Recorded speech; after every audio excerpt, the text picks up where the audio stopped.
আম্মা, অবাক হচ্ছেন?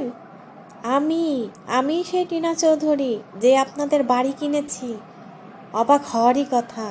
কিভাবে কিনলাম এই বাড়ি?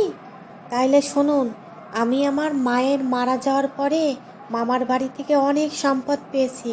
তার কিছুটা বেচে আপনাদের এই বাড়িটি কিনেছি। আপনাদের উচিত শিক্ষা দেওয়ার জন্য আমি আবার ফিরে আসছি। আপনারা এই বাড়ি থেকে আমাকে আর আমার কৃষক বাবাকে একদিন দূর দূর করে বের করে দিয়েছিলেন, মনে আছে?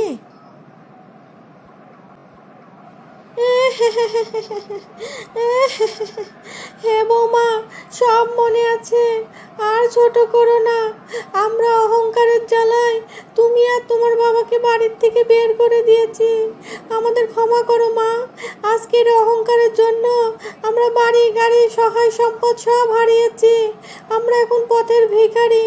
আমাদের এখন থাকার জায়গা পর্যন্ত টুকু নাই। মা, আমরা তো বৃদ্ধ মানুষ, আমাদের বাড়ির থেকে বের করো না। তুমি যা বলবে আমি তাই শুনবো। কোথায় গেল এত অহংকার শাশুমা? আজকে কোথায় গেল আপনার অহংকার? মাটির সাথে আল্লাহ সব মিশিয়ে দিয়েছে। এত অহংকার ভালো না। আপনারা পাপী, মানুষকে মানুষ মনে করেন না।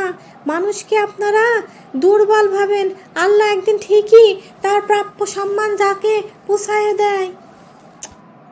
শুনুন, টাকায় কেনা সংসার আমার।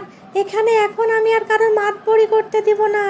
আপনার মেয়ে আর ওই নেশাখোর জামাইকে বলে দিবেন আমার সংসারে যেন আর কোনো রকম হস্তক্ষেপ না করে। আর বাবা বাজার করবে, আপনি রান্না করবেন। আর আপনার মেয়ে যদি এই বাড়িতে থাকতে চায়, যে থালা বাসন মাজবে, কাপড় কাচবে, সমস্ত কাজ করবে। আপনাদেরকে আমি উপযুক্ত শিক্ষা দেবো এইভাবেই, কিন্তু বাড়ির থেকে বের করব না। শুনুন, আল্লাহ সবাইরে ঠিকই বিচার করে, কারো দুনিয়ার উপর আর কারোর আল্লাহর কাছে নিয়ে যে। দুনিয়া তো অহংকার চলে না।